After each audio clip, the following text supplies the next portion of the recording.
What do tweezers, a tape measure, duct tape, and an RC tire have in common? Well, that's what we had to work with this week at a photo shoot. Hi, this is Kevin with CreativeOrange.com, and I race remote control cars with my son as a hobby. It's kind of what we do together, and because of that, I meet different people in that industry. It's kind of a little cottage industry thing, and they found out, these people make tires, found out I was a photographer, and they needed shots for the website. Well, I don't really shoot products, but they asked if I would, and I'm like, it sounded kind of fun for me. So they sent a huge box of tires, and I thought it would take me like a few hours. It ended up taking me about 3-4 days, but that's okay. So I'm not really a product shooter, like I said. You know, I know technically kind of what you should be doing. So if you're a product shooter and you see this and you're like, oh my God, I would never do that. I don't care. My shots turn out really beautiful for their site, and they were happy with them. So, so anyway, what I had to do was each one of the tires had to be shot in sets like so, with a white background, just basically a white knockout. Now I could have set this on seamless paper and probably been okay, but I wanted to be able to control the shadow underneath. So what I did is I got a sheet of plexiglass right here. It's a white color, translucent, so that I could shoot light underneath it to control the output of the bottom light, so I can control the shadow. So I started out with a small softbox, okay, and I backlit it. Most of the time with product stuff, you're going to backlight, so it was slightly angled back. Okay, so that was my main light source.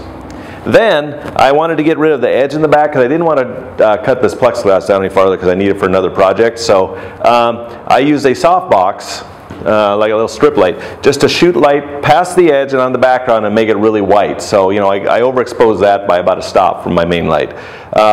Okay, then underneath here I had another light set up to light up the base of it, I guess is what you'd call it. And then I put tough spun on the front of it because tough spun, what tough spun is, it's this material that like doesn't rip and stuff, and it doesn't start on fire, so you can stick it on the front of your strobes. So it's just kind of a little diffuser. And then when I took the first shots, and I was actually tethering too, let me grab that. When you shoot product, a lot of times you want to tether to your computer, and you can do that with Lightroom. So I had this plugged in, and that allowed me to shoot from the computer. So I can move something, shoot from the computer, it would come in Lightroom, I look at it, and then I could just process it out from there. So did a few images, sent them off to client, and he was like, well, I need to see more of the threads. Of the treads, I guess, not threads, treads. I need to see more of the treads. So I started bringing reflectors in and stuff, and it just wasn't doing what I wanted to do because I just wanted just the treads. So I put a 30-degree grid spot on another light, really, really low. I mean, this is at low power, and use that, but the highlight was a little too strong, so I put some more tough spun on the front of it, and I got these beautiful shots of tires. I think they're beautiful. Anyway, but then when I was going through the shoot, and I was talking to a friend of mine actually on Facebook while I was shooting it, and the technology today that we just take for granted is amazing. I was Facebook chatting with him while I had the client on Skype, okay? I was tethering to the computer into Lightroom, okay? Images were coming up. I would output them wirelessly to our server. Then Essie would pull them wirelessly to her computer, retouch them, send them via YouSendIt to the client, and all the time I'm listening to music on my cloud. So kind of amazing, the technology. If you really sit down and think about what you can do now, it's unbelievable. So so anyway, I think the shots turned out really great for what they needed. They're happy with them. But another thing I want to point out too is what you need to do in a situation like this, because I know they're going to come back to me and want more shots.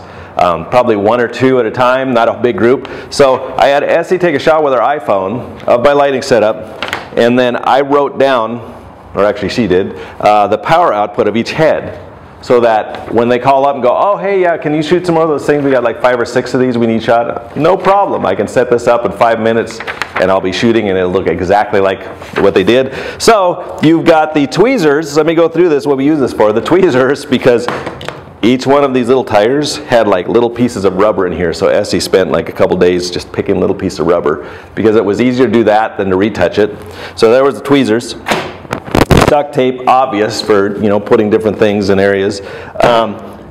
And then we had the tape measure, which I actually, because I had different sizes of tires, so I wanted them to all be the same, and sometimes I had to switch from one to the next. So I actually measured the height of my camera, and I marked where the tripod was actually set up. So each type of tire, I was able to just like mark where on the seamless. So there you go. There is your lighting setup for shooting some products, and we'll put some shots up here you can see. So there you go. There's a quick tip. Thanks. Bye-bye.